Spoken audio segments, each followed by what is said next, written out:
الحمد لله منشئ الأيام والشهور ومفني الأعوام والدهور. أحمده سبحانه ربي وأشكره وأتوب إليه وأثني عليه واستغفره. أشهد أن لا ند له ولا مثيل، فهو أهل للوحدانية والألوهية. وأشهد أن محمدا نبي الإسلام وسيد الأنام عليه وعلى آله وأصحابه ومن تبعهم أفضل الصلاة والسلام. Sifa kamilifu anastahiki Allah subhanahu wa ta'ala, mwanzilishi wa siku. Allah ana haki ya kusifiwa, ambaye anayeondoa siku. Allah ni muweza wa kila jambo, na msifu na tubia kwake Rabbul Izzati wal Jalal. Nashuhudia kuwa yeye hana mfano wala msawa wala yule ambaye anayemfanana. Nashuhudia kuwa Mtume Muhammadun sallallahu alayhi wasallama ni mja wake pia mjumbe wake. Amani na salama zimiminikie Rasulullah sallallahu alayhi wasallama, yena alize na sahabaze na wale ambao watafuata nyayo zake mpaka siku ya mwisho. Ibadallah, usikum wa nafsi bitaqwallahi tabaraka wa taala. Na kuhusieni nikihusia nafsi yangu kumcha na kumwogopa Allah subhanahu wa taala. Tadarrau biha shiddatan wa rahaa, sarra'an wa dharraa, wa amuru biha uqatakum sabahan wa masaa. Jalieni kumwogopa Allah subhanahu wa taala, hiyo ni ngao yenu itakuzuieni kuingia katika moto wa jahannam. Mwogopeni Mwenyezi Mungu subhanahu wa taala mkiwa na faraja. Mwogopeni Allah subhanahu wa taala mkiwa katika mitihani, kwani kumwogopa Allah ndiyo funguo pekee itatufikisha katika ufalme wake Rabbul Izzati wal Jalal. A'udhu billahi minash shaitanir rajim. Thumma nunajji alladhina taqaw wa nadharu adh-dhalimina fiha jithiya. Mwenyezi Mungu amesema tutawaokoa waliopata ucha Mungu, madhalimu nao watakaa katika moto wa jahannam wakipiga goti. Ibadallah, ndugu zangu waumini, al-ayyamu allati taishunaha, siku ambazo mnaziishi, la yakhfa la sharifi ilmikum, hakuna mtu yoyote katika Uislamu hazitambui. Mwenyezi Mungu subhanahu wa ta'ala ametuwezesha tukutane na mwezi Muharram, mwezi ambao mengi yalitendeka, na matokeo yanapotokea tukhalidu tilkumul ayyam, yanajalia zile siku ambazo matokeo yametokea zidumu na zikae milele, pia zilete ladha ambayo ni nzuri katika historia ya binadamu. Ibadallah, ndugu zangu waamini, Mtume Muhammadun sallallahu alaihi wasallama aliutaja huyu mwezi kwa jina moja kwa moja. Aliwaambia Waislamu wote, inna zamana qad istadaraka hayatihi yawma khalaqa Allahu samawati wal ard, hakika nyakati zimerudi kwenye asili yake kama jinsi Mwenyezi Mungu subhanahu wa ta'ala alivyoanza kuumba. Fasanatu 12 shahra, hakika mwaka utakuwa na miezi 12. Minha arba'atun hurum, ndani ya miezi 12 kuna miezi 4 mitukufu. Mtume Muhammadun sallallahu alayhi wasallama mine yote alitaja jina, ukiwemo huyu mwezi. Akamwambia Dhulqa'da ni mwezi wa kukaa, mwezi wa mkao ndio mwezi wa Dhulqa'da. Dhulhijja ni mwezi wa Dhulhijja, hija inapatikana ndani mo, na mwezi wa Muharram, mwezi wa kwanza ambao ni mwezi wa haramu. Hapa tumepata mafunzo katika maneno yake Rasulullah sallallahu alayhi wasallama. Kisha akazungumza mwezi wa 4 ni mwezi wa Rajabu Mudhar, mwezi wa Rajabu ambao unatukuzwa na kabila la Mudhar. Waislamu watukufu, hii miezi aliitaja jina Rasulullah sallallahu alayhi wasallama, lakini bado hatujafahamu malengo ya Mtume Muhammad sallallahu alayhi wasallama. Kuna vingi vinatusumbua sisi kama sisi ni Waislamu, sisi ni watu wenye mila, sisi ni wafuasi wako Rasulullah, lakini leo umetuambia kuna mwezi unaitwa haramu. Fi nafsi alwaqti kuna msikiti unaitwa haramu, huyo wakati kuna msikiti unaitwa haramu, huyo wakati kuna mtoto wa haramu, huyo wakati katazo pia ni haramu. Rasulullah, vipi, nini unalenga? Kwa malengo yako ulitaka kutuambia nini? Waislamu watukufu, Mtume Muhammadun sallallahu alayhi wasallama ana malengo makubwa, na akitamka hatamki isipokuwa kwa wahi. In huwa illa wahyu yuha, ni wahi kutoka kwa Allah subhanahu wa ta'ala. Rasulullah sallallahu alayhi wasallama alisema mwezi wa Muharram. Kuna na riwaya nyingine akasema wa Muharramul Islam, mwezi wa haramu wa Kiislamu. Ndugu zangu, mimi hili neno likaleta ishkalia katika sheria. Nini mtume alilenga? Waislamu watukufu, Mtume Muhammad sallallahu alaihi wasallama aliishi kwa Waarabu, akawa ni Mwarabu, akawasikia Waarabu fasaha, akawatangulia katika lugha hiyo. Kiarabu kusoma ni millatun wa din, ni mila na ni dini. Man la yatimu alwajibu illa bihi fahuwa wajibu, kile ambacho hakiwezi kutimia isipokuwa kuomba msaada kwa kingine, na hicho kitu kinakuwa lazima. Kwa hiyo obligatoire, kitu lazima, kama hakiwezi kutimia isipokuwa kiombe msaada kwenye kitu lazima, hivyo hata hicho kitu lazima kinakuwa lazima. Ndugu zangu, mimi Mtume Muhammad sallallahu alaihi wasallam kisha tuambia, lakini yeye ni Mwarabu, katuambia neno la Kiarabu ambalo sisi ni Waislamu. Ndani ya Waislamu kuna Waarabu, wasiokuwa Waarabu kama sie. Mtume Muhammad akatuambia ni Muharramu, ni mwezi wa Muharramu, mwezi wa kwanza, mwezi wa haramu. Fasi nyingine akasema mwezi wa haramu wa Kiislamu. Hapa ndipo Mtume Muhammad sallallahu alaihi wasallam akataka atutambulishe malengo yake Rasulullah sallallahu alaihi wasallam. Mtume Muhammad sallallahu alaihi wasallam kabla hajapata utume, Rasulullah sallallahu alaihi wasallam aliishi Maka na akajitokeza mengi katika mji wa Maka, akajifunza katika matokeo. Mwenyezi Mungu Subhanahu wa Ta'ala analeta matokeo, tujifunze, tujue kule ambako tutakanyaga, tujue kile ambacho tutafanya sahihi. Rasulullah sallallahu alaihi wasallam bado hajawa mtume kabisa. Mtume Muhammad sallallahu alaihi wasallam akadiriki ndoa za watu wawili. Ndoa ya Hindu ambaye ni mwanamke alipigiwa mifano mizuri, mifano yenye wanawake wazuri katika bara la Kiarabu. Waislamu watukufu, Hindu akaolewa na Utba. Alivyoolewa na Fakihu ibn al-Mughira, ndio alikuwa mume wake wa kwanza. Baba yake ni Utba.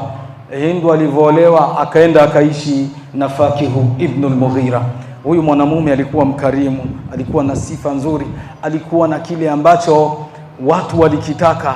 Hawa ndio binadamu, wanapenda watu wenye tabia nzuri, walillahi alhamdu wal minna. Fakihu ibn al-Mughira akalijenga jumba lake vizuri, akaweka nafasi ya abnau sabil. Wasafiri wote hawahitaji kupiga hodi, kubisha hodi kwangu, hapana. Ingieni tu, mtapata kula na mtapata kinywaji na mtastarehe. Hapo mtafanya yale ambayo mnayoyataka sawa na muda wenu mtakaoikaa katika nyumba yangu. Amefanya hivyo Fakihu ibn al-Mughira. Mke wake mzuri, matendo yake mazuri, tabia yake bora, anapigiwa mfano. Fakihu ibn al-Mughira alivokana Hindu bintul Utba, likajitokeza jambo, na ndiyo kawaida. Hauwezi ukadumu katika faraja kila siku, hauwezi ukadumu katika mitihani kila siku. Walizamani masaratun wa ahzanu wa saatu banatu au wal azminatu banatu saat, yani nyakati au matokeo au maisha ya binadamu yanakwenda sambamba na muda, kwa sababu kuna muda mchungu, kuna muda ambao una ladha nzuri. Huyo ndio utaratibu wa ulimwengu. Fakihu hana adui, lakini ametekeleza kile ambacho akili ya binadamu inakitaka. Ndugu zangu waumini, Fakihu ibn al-Mughira siku moja likamtokea jambo, hayupo katika nyumba yake ambayo kaijenga mwenyewe. Anaingia mtu, vijana wa mjini. Alivyoingia akachukua chakula anatumia, akachukua nabidh ambayo ndio kama ji katika lugha ambayo itaeleweka, akatumia maji, akajistarehesha pale. Upepo nao ukapeleka mlango wa Hindu ambaye ndio mke wa Fakihu ibn al-Mughira, ukaupeleka kabisa. Mtu akiwa kwake anajipambua jinsi anavyotaka. Hindu bintul Utba amejipambua, ana uhuru ambao binadamu anautumia akiwa ndani ya chumba chake, hana nguo hata moja. Kijana akhadha yutilu nadharahu ilayhi, sikilizeni vijana, akawa anamtazama mwanamke jinsi alivyoumbwa, akawa anaona ya kwamba kweli kabisa watu wako wanawake na wanawake pia. Waislamu watukufu, kijana amekaa ametulia, anaingia Fakihu ibn al-Mughira, mwenye nyumba huyu. Alivyoingia mwenye nyumba, ule kijana kadal muribu an yakula khudhuni. Kuna wakati mtu aliyotenda anaweza akasema nichukueni kwa vitendo tu, lao angelitulia pasingelikuwa jambo lolote. Kijana anatoka mlangoni kwa kasi kubwa mno, anagongana na mwenye nyumba. Nini, mbona unakwenda kwa haraka? Shida ni ipi? Mwenye nyumba anamuuliza, hapati majibu, kijana akapotea. Sikilizeni vijana, ukitenda dhambi, ukitenda kosa, si kwamba linaondoka. Historia italizungumza, historia inalihifadhi, historia inaliweka, linasomwa na wajukuu na wajukuu pia. Waislamu watukufu, kijana alivyoondoka akajua mambo yamekwisha. Mwenye nyumba anaingia ndani, akaona mlango wa chumba chake upo wazi, akatazama, akamwona mke wake jinsi alivyo, akawa ameona kuna uhusiano wa kijana na mke wangu. Alivyoingia, wakati ihmarra wajhu, uso umeshabadilika, akaingia na muuliza, akhbirini, niambie umefanya nini, niambie haya hayatozidi katika mlango wetu huyu, nini ulifanya? Hindu akamwambia kuna nini. Hindi hakuona chochote wala hakutambua. Waislamu watukufu, Hindu anamjibu mume kisha kuwa simba. Kwa hiyo wakati hakuna shekhe, hakuna maamuma, hakuna mkubwa, hakuna mdogo, sote tunautetea wanaume wetu, sote tuna tabia moja, hakuna aliyosalimika kwa hilo jambo. Mwanamume kisha badilika, tayari anatetemeka, meno yanatikisika, niambie umefanya nini mke wangu? Mke anamwambia sijafanya kitu wala sijui unazungumza nini. Alimpa kipigo ambacho Hindu kilizungumzwa katika historia. Ibn Asakir anakizungumza katika kitabu chake cha historia, anasema kipigo ambacho shaat fi Makkah, neno hilo na linukulu, kipigo ambacho watu wa Makkah walikizungumza. Alipigwa Hindu. Alafu Hindu ni nani? Ni binti wa mmoja katika viongozi wa Makkah. Waislamu watukufu, Hindu kipigo alichokipata si cha kawaida, mwili umekuwa na damu. Baba anakwenda kumtazama mwanae, anaumia, masimanzi na majonzi. Waislamu linamkwaza lile jambo, akamchukua binti yake, anampeleka pembeni, akamwambia akhbirini, niambie ulifanya hujafanya? Mume wako anasema ulikuwa na mwanamume humu, ulifanya hujafanya? Akasema baba, sielewi unazungumza nini? Akamwambia nataka uniapie, ulikuwa na mwanamume haukuwa na mwanamume? Akamwambia mimi sijui huyo mwanamume kapita wapi, mimi nilikuwa mwenyewe. Mume anaapa, mke anaapa. Mume anaapa alikuwa na mwanamume, alikuwepo na alikimbia huyo mwanamume, nitamtafuta, akiingia baharini tutaingia naye. Hivyo ndivyo alizungumza mume wa Hindu. Hindu anaapa, wallahi sikuwa na mwanamume. Fakana tahlifu, alikuwa kiapa makanu yahlifuna fil jahiliya. Hindu amesha hapa, baba anamtazama mkwe, kisha anamtazama binti akamwambia, sikiliza baba yangu, nataka ufanye kile ambacho unaweza ukafanya kama mzazi. Almuhimu mume wangu wajue kuwa mimi sijafanya. Popote utanipeleka baba, huwezi ukanipeleka pabaya. Hapo mtume bado hajapata utume. Waislamu, ukohani na uchawi huyo ndio umeshamili Makkah.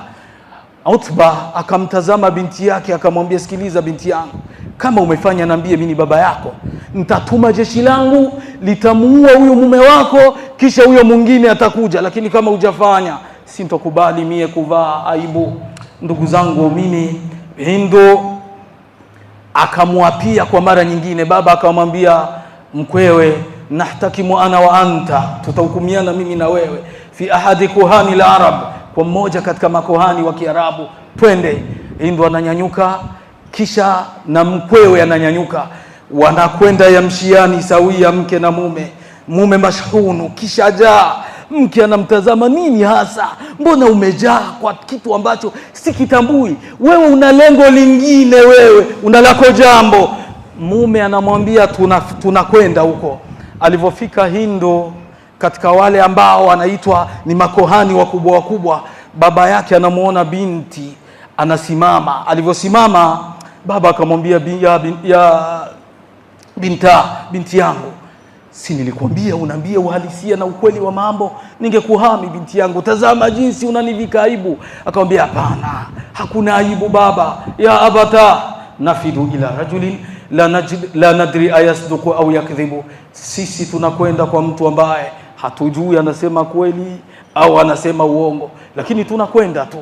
Je, atakaposema uongo akasema twende tu, walivyoingia akamkuta kohani ana wanawake, hiyo ndio dhambi imewateketeza wanawake. Wakina mama ndio dhambi imewamaliza. Ndugu zangu, ningelikuwa na uwezo wa kukutana na Mungu, ningelimuomba tu waingize wanamume wote peponi Waislamu, kwani na vile ambavyo vimewasibu ni vingi mno. Unarogwa na mfanyakazi, unarogwa na mke wako, hata mama mkwe anataka afanye hivyo, na wale ambao ni mabosi wako wanakuteketeza ubaki usichange, na kukuonesha mengi ya kwamba utakapobadili kazi basi umekufa. Yote haya yanakukabili wewe. Huku nyumbani unakwenda kupata utulivu, bado unasukumizwa vitu. Ndugu zangu, huyu ndio Hindu bintu Utba. Anafika na wakuta wanawake wengi mno, safa ndefu. Alivyotazama ile safa, wakamwambia kaa chini, akakaa chini. Anakuja kohani, anamkia wa farasi, anampiga mmoja, anakwenda anampitia mmoja baada ya mwingine, anampitia mmoja baada ya mwingine. Alivyofika kwa Hindu akasimama. Alivyosimama akasema qumi lasti birashaa wala zania. Akampiga mkia wa farasi pale, simama, we sio mzinifu wala mchafu. Wala talidina malikan min muluki al-arab, utamzaa mfalme katika wafalme wa Kiarabu. Hindu anasimama, akawa mume wake amefurahishwa na jambo la kohani.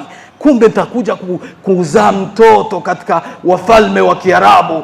Akaondoka na mke wake, fa'tadhara minha, akawa ameomba samahani, mke wangu, nimekosea, hii ndiyo dunia, bado tunaishi, hatujafika huko mwisho, na kuomba samahani. Mke amechukua nafasi ya kumsamehe mume wake. Wamefika nyumbani, siku hazigandi. Ule kijana akalitoa neno ambalo linatupa mafunzo katika maneno ya Mtume Muhammadun sallallahu alaihi wasallam. Mtume alituambia nyakati zimerudi katika asili yake. Mwaka utakuwa na miezi 12, mine ni mitukufu. Katika mine hiyo alitaja neno ambalo tunakuja kulipata katika historia ya Kiislamu.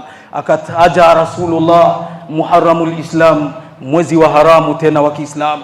Rasulullah sallallahu alaihi wasallam alivyotaja, tunakwenda kulitafuta huku kwa Hindu tayari kisha toa msamaha.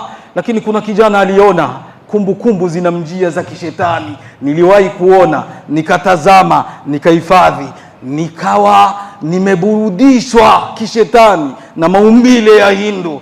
Akatoa neno ambalo kwa huyo wakati ndio kama mashairi. Mashairi ni kama mziki, japokuwa kuna tofauti, moja ni haramu na nyingine sio haramu. Waislamu watukufu, akalitoa lile neno likawa limesikika Maka nzima. Akasema, anawaambia watu wa Maka, nisikilizeni sasa, nasema hivi, sintokula chakula haramun ala ainaya an tutima alqira wa an tariqa hatta ulaqiyaki ya Hindu. Haramu ni katazo naliweka katika nafsi yangu, sintokula chakula kiwe kitamu kwangu, au jicho langu halitoona, nalikataza lisioni mwanamke mzuri katika banatul alamina, katika wanawake ambao wako duniani, mzuri zaidi yako wewe Hindu. Katazo ambalo alilitamka ndilo lile katazo ambalo Mtume Muhammadun sallallahu alaihi wasallama analitamka katika sheria wa Muharramul Islam, na katazo, mwezi wa makatazo ndani ya Uislamu. Barakallahu li wa lakum fil Qur'anil azim wa nafani wa iyyakum bima fihi min al-ayati wa dhikril hakim. Aqulu ma tasma'un fastaghfirullah innahu kana lil awwabina ghafura. Na kusifu Allah na kutukuza, wewe ni mmoja, huna mshirika. Muhammad mtoto wa Abdullah ni mja wako pia mjumbe wako. Amani na salama zimimiliki Rasulullah sallallahu alayhi wasallama. Haramun ala ainaya an tutima alqira wa an tariqa hatta ulaqiyaki ya Hindu. Ni katazo kwangu mie kutumia chakula au kumuona mwanamke mzuri zidi yako ewe Hindu. Katamka maneno yake, mume akaitoa talaka. Kumbe nilijua ni uongo, kumbe kijana alifanya kweli, akaitoa talaka. Alivyoitoa talaka, Hindu akaolewa na Abu Sufyan. Alivyoolewa na Abu Sufyani, akamzaa mtoto wa kwanza Muawiya ibn Abi Sufyan. Huyu ni sahaba wa Mtume Muhammad sallallahu alaihi wasallam. Makhalifa walivyokwisha, akawa ni mfalme wa kwanza katika ufalme wa Kiislamu. Mtume Muhammad sallallahu alaihi wasallam aliwaambia Waislamu, khilafatun nubuwa baadi 30 aman, ukhalifa wa utume baada ya mimi kuondoka utachukua miaka 30. Thumma almulku, kisha ufalme utafuata. Mfalme wa kwanza alikuwa ni Muawiya ibn Abi Sufyan. Walimuuliza Imamu Ahmad, walimuuliza vipi Muawiya alikuwa khalifa au alikuwa mfalme? Akasema hakuwa khalifa, bal kana malika min muluki almuslimin, alikuwa mfalme katika wafalme wa Kiislamu. Ndugu zangu waamini, ndio mwezi wa katazo huyo. Tahadhari, jihadhari unachokifanya katika huyu mwezi, jihadhari unachokitekeleza katika huyu mwezi. Kibaya kinaleta uzito ndani ya sheria yake Allah subhanahu wa ta'ala. Waislamu pia kutazama matokeo ambayo ni makubwa makubwa yaliyotokea ndani ya huyu mwezi. Mtume Muhammad sallallahu alaihi wasallam alikwenda kupigana vita ya Khaybar. Alivyokwenda kupigana vita ya Khaybar, akalisimamisha jeshi lote, kaeni mtulie, kaeni msubirie. Akasubiria asikia adhana ya alfajiri. Alivyosubiria kusikia adhana ya alfajiri, hakuisikia. Akasema neno Allahu akbaru, kharibat Khaybar. Nasema Mwenyezi Mungu ni mkubwa, Khaybar hivi sasa inaharibika.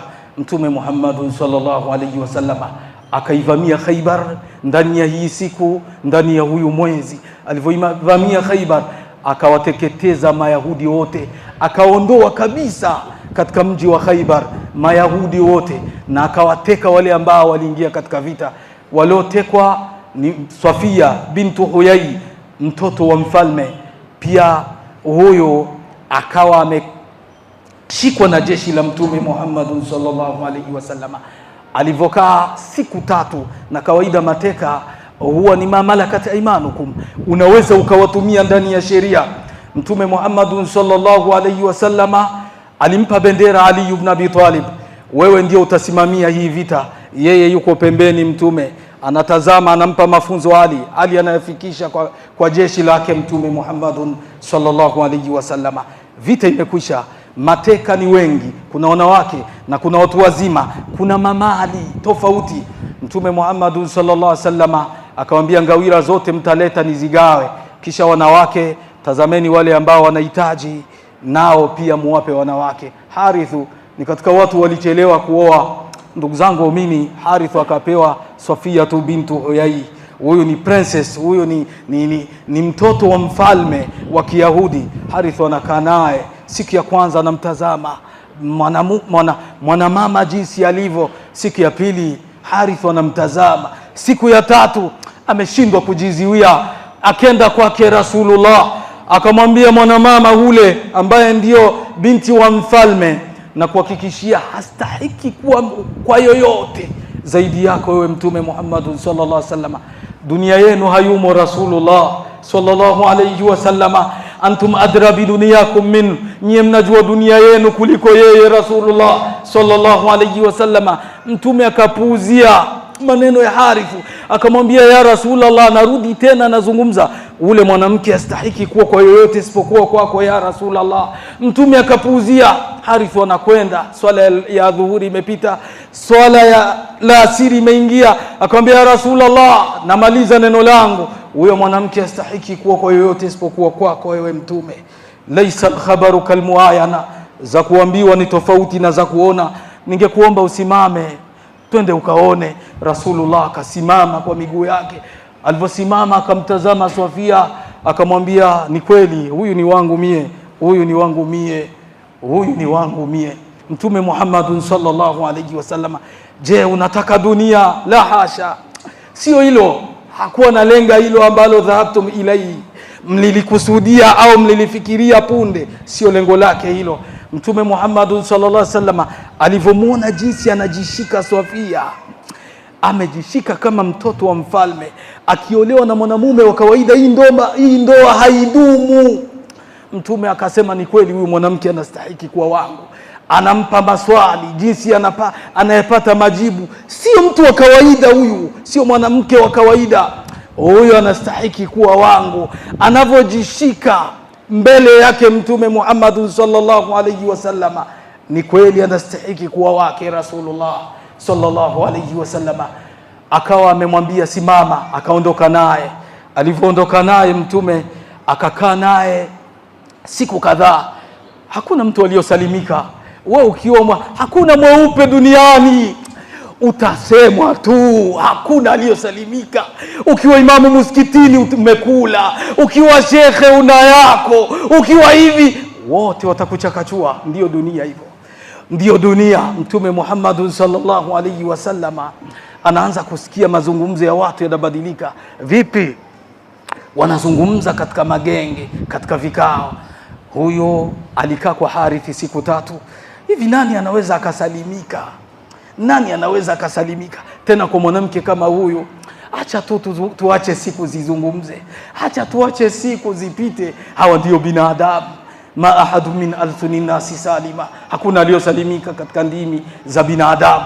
Waislamu watukufu wanazungumza mpaka habari zinamfikia Mtume Muhammad sallallahu alayhi wasallama, zilimfikia Rasulullah sallallahu alayhi wasallama. Akasimama khatiba na anawazungumzia, nisikilizeni, mie sijaoa wala sijakutana na Sofia bintu Huyai, bado sijakutana naye, sijafanya hivyo. Kwa nini? Kwa sababu alikuwa mke wa mtu huyu. Sofia kabla hajatekwa alikuwa mke wa mtu. Na sio hilo tu, nataka nikuhakikishieni, huyu Sofia angelikuwa na ujauzito kama jinsi mnazungumza, alipita kwa Harithi siku 3, kisha mkao mmesema kwanza tunaona mabadiliko yake ana ujauzito. Nataka niseme amri, muisikie na muwe makini. La tunkahu mra'atun hamil hatta tada, mwanamke mwenye mimba hataolewa mpaka siku anazaa. Hukumu ya kwanza katika mwezi wa Muharram, hukumu yako, hukumu yangu, hukumu ya kila Muislamu, hakuna ndoa ya mwanamke mwenye mimba mpaka siku anazaa.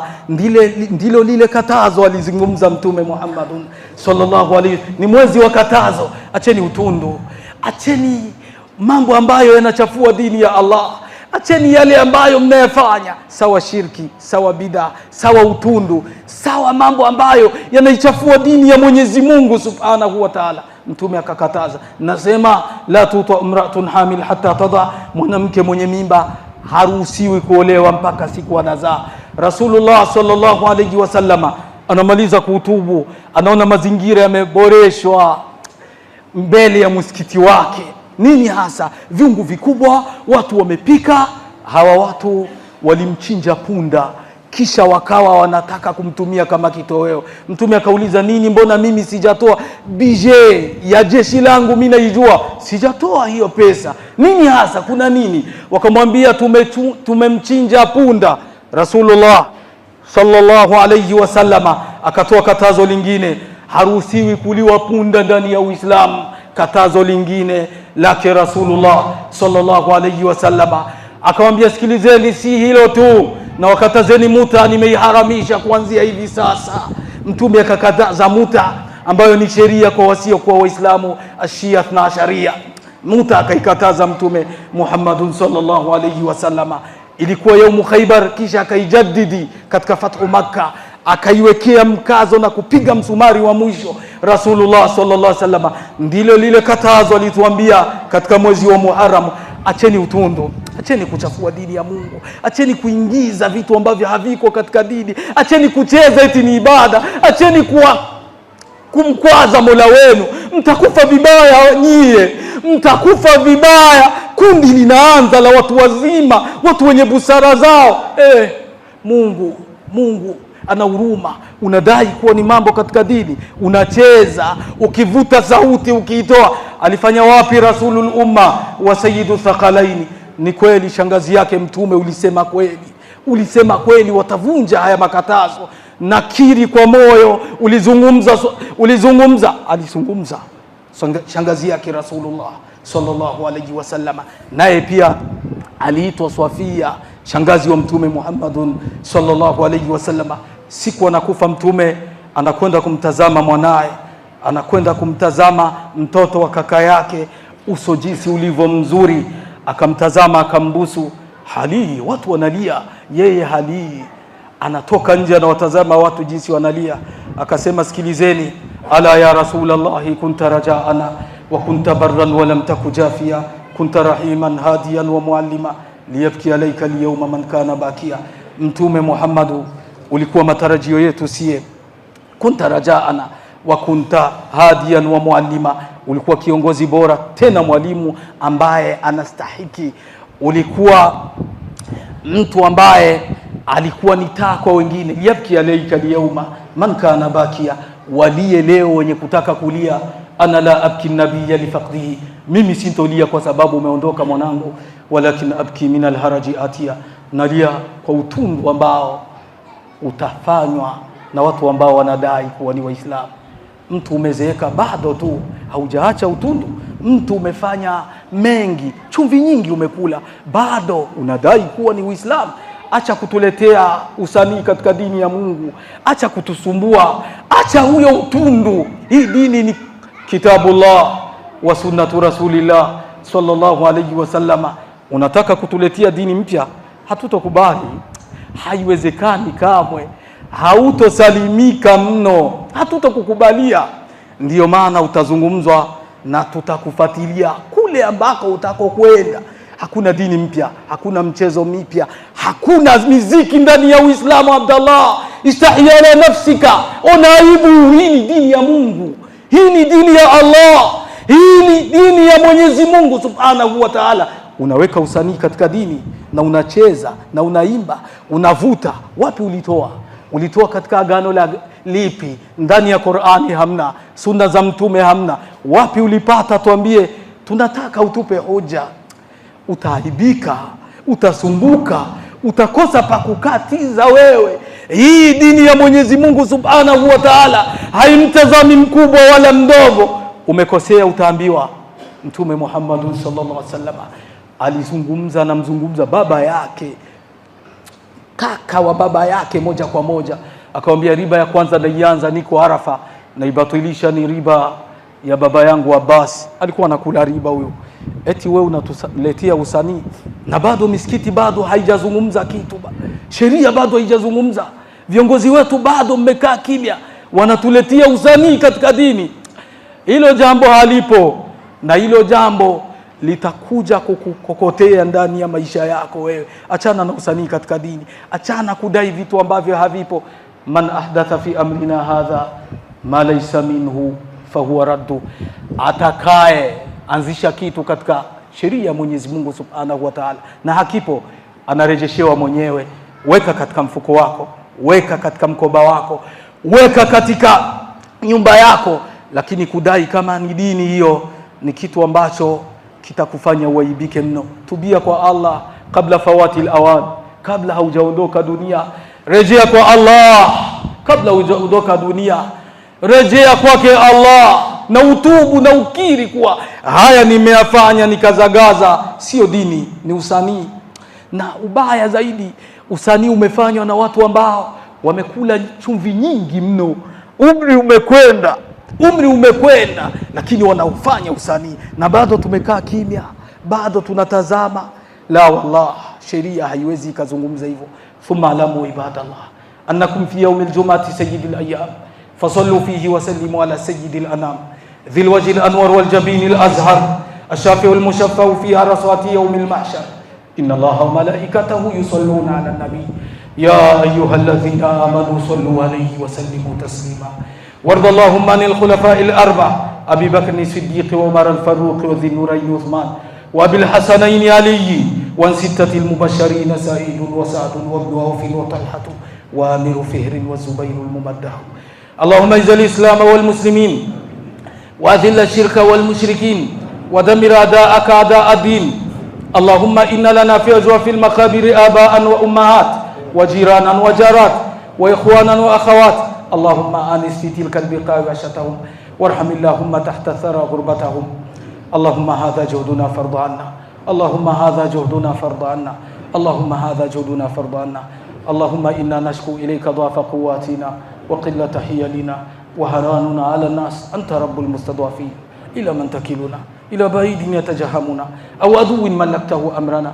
إن لم يكن بك غضب علينا فلا نبالي إن لم يكن بك غضب علينا فلا نبالي إن لم يكن بك غضب علينا فلا نبالي آمين آمين آمين. Al Huda, mwongozo wa jamii.